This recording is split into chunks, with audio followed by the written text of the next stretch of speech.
Michael Holding. Mike, it's over a year ago since the murder of George Floyd, and over a year ago since you and I and Nasser were talking on a very damp Ageas Bowl concourse where you and Ebony spoke so passionately about BLM. What are your memories of that day? Well, that day was a day that has changed so much about me and my life, and of course things going forward. When I came up on the concourse with you there, Wardy, I knew exactly what we were going to do pre-starter play. Because of the rain, it went beyond that. And of course, we know what took place then.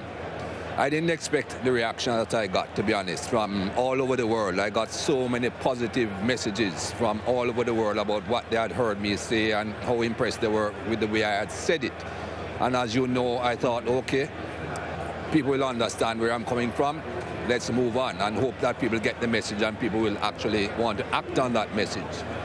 But as you know, it got a little bit further than that. It went a bit further than that, and now a book has been produced. Well, yeah, because when I was speaking to you, you were unsure you wanted to carry on. It was like, well, I've said my piece. It's out there for anyone who wants to listen and watch what I had to say. So what changed for you to decide to write this book, Why We Kneel, How We Rise? Well, you have a part to play in that as well, because you, as you know, came to me afterward and said, what next? And I said, well, nothing. You know, I've said what I want to say. But then after you came to me, then of course I got calls from other people. One of them was Thierry Henry, of course.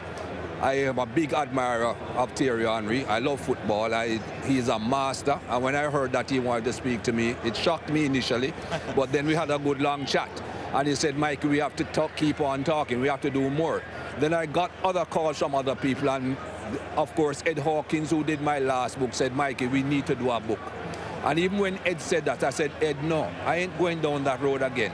But eventually, with all the feedback and all the positiveness that came from people and people saying it was right to say it, I decided, okay, let's go ahead and do this book. And of course, I got a lot of big names, some icons in the world sport who wanted to contribute.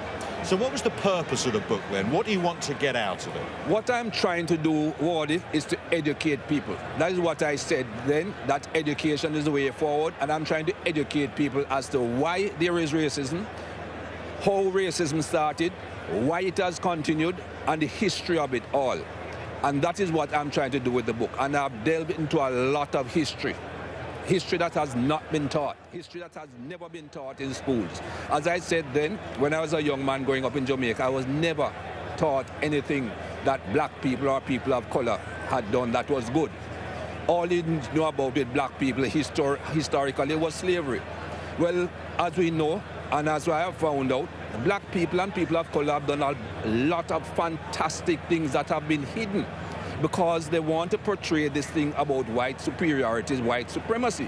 And if you show black people and people of color doing fantastic things, innovative things, discovering things, that is fighting against the narrative of white superiority. So it has been airbrushed out of history. So that is why I want to teach people about these things. You see, what a young person growing up, if they don't see people like them doing great things, they can aspire to it and say, okay, if he can do it, I can do it. That is what has been done to the human race, to show black people and people of color not doing great things, to keep us in a box, so to say, so to speak. And that is why I've written this book, to expose all the bad teachings that went on previously. You say in the book, it's not a book of complaints, it's a book of facts. When you look into the facts, did even some of them surprise you? Definitely. I was surprised by a lot of things. We are in the COVID period right now, you know, pandemic, serious problems going on. I was taught that an English doctor is the one who was the father of inoculations, immunizations. That's rubbish. The first person to bring immunization and inoculations to this part of the world, the Western world, was a black man, a slave from Africa, long before the English doctor, long years before the English doctor. But he was never taught, because you can't say things like that and expect people to say, okay, the white man is dominant, the white man is superior, because you don't want to show what black people have done that has been great. This man goes back Boston. If you remember Boston and smallpox. Smallpox was destroying Boston. He is the one who went to his master. Obviously, he's a slave, he has an owner. He went to his owner, his master, and said, listen, in Africa, this is what we do. We take some of the pus from the wound of a sick person, we cut the skin of a healthy person and just insert a little bit of that pus so that that person then builds immunity to what was entered into his body. Of course, him being a slave, they said, oh, what would a slave know? Eventually, one person said, you know what, I'm losing so many people, let me try this. And it worked. But of course, he got no credit. This little black man from Africa, how can he know things like this? So they just ignored it, that it was never written into history. When you spoke to the likes of Michael Johnson, your compatriot Usain Bolt and Thierry Henry, were their experiences in life and in sport very similar to yours? Did it resonate with you? Usain Bolt and myself, yes, we're both from Jamaica. Yeah. He's about 3 decades after me growing up. And but we had similar experiences because I was born in 1954, our independence was 62. So by the time I'm growing up as a young man, teenager, getting into my 20s, there was hardly any racism.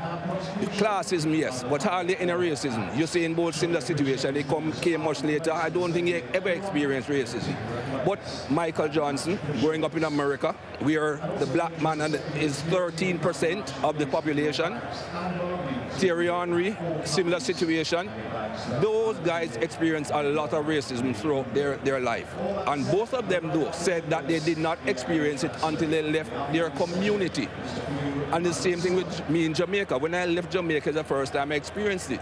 And, you know, it is revealing what those guys went through as young people and the things that they had in their heads. Michael Johnson talks about his father teaching him as a young man, a young black man, what to do and what not to do if he's stopped by the police. And then he himself now having to teach his son. And one day he sat down to himself and he said, why should I be doing this? Why should I be telling my son he has to behave differently from a white kid on the street? This is rubbish. But of course, that is the life that they lived in that society. And I didn't live that life, which I'm grateful for. Some of the things you mentioned when you, like, say, touring Australia with cricket, you sort of suggest that you sort of turn the other cheek to some of the things that were said. Do you regret that now? No, Wardy, I don't. You know, I blame myself to a degree because I was selfish, but at the same time, time teaches you stuff. At the same time, if I had objected and objected vociferously to what was taking place and made a big hullabaloo about it, I would not be sitting here with you now. My career would have been ended some way or the other. Look at the American guys who went to Mexico. Went up, black glove, that was the end of their career. Look at the Australian who was second, who did not even protest. All he did was suggest to them, you have one pair of black gloves, one wear the left hand, the other wear the right hand. Australia ostracized him. He died, a man that was totally ostracized out of society. The Australian government apologized to his family afterwards. So the same thing would have happened to me. I don't even have to go back that far. Look at Colin Kaepernick. He started a protest. His career came to an end. So what would have happened to poor little me? I would have been kicked out of the game. I would have been kicked out of society anywhere. And I would not be able to be here now talking to you and to write this book. So I blame myself, yes, for just brushing it off and being selfish. But looking back, history has taught me I did the right thing.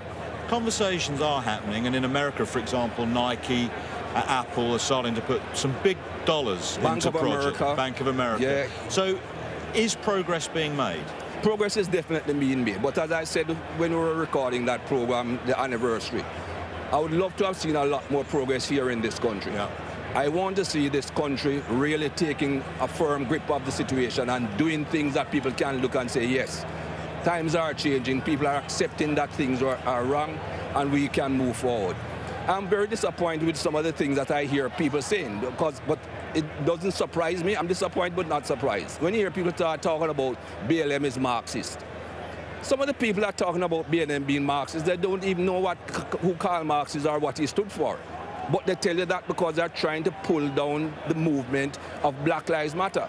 And I'm never ever going to talk about any political movement. I have no idea who started BLM political movement or who started the website. I care about the 3 words. Black Lives Matter. And Wardy, I'm going to go further with this England team. What they are doing now about this moment of unity, that is not supporting Black Lives Matter. Don't tell me that's supporting Black Lives Matter, because what you're doing there is when I say Black Lives Matter, you're telling me all lives matter. Footballers, I applaud them. Gareth Southgate and the England football team, I applaud them for what they are doing. They're getting a lot of stick for taking a knee. They're getting booed, but they are showing some backbone. They are showing some intestinal fortitude to say, okay, but we are still doing it because we know what we are doing. We are not doing this for a political movement. We are doing it for humanitarian reasons. Just finally, you finished the book with "We Got a Chance." Yes, because that is an expression my mother used to me when I was a kid.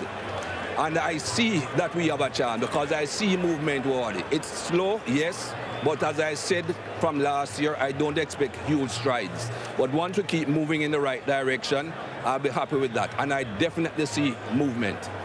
Why We Kneel and How We Rise is the title of Michael Holding's book. And he says, just to reiterate, not a book of complaints, but a book of facts, and it's available from the 24th of June. Mikey, just briefly back to the cricket here. Where do you see this at? We better get off the field, actually. In fact, I'm going to forget that. The players are out. We've got to get benches off. Yes.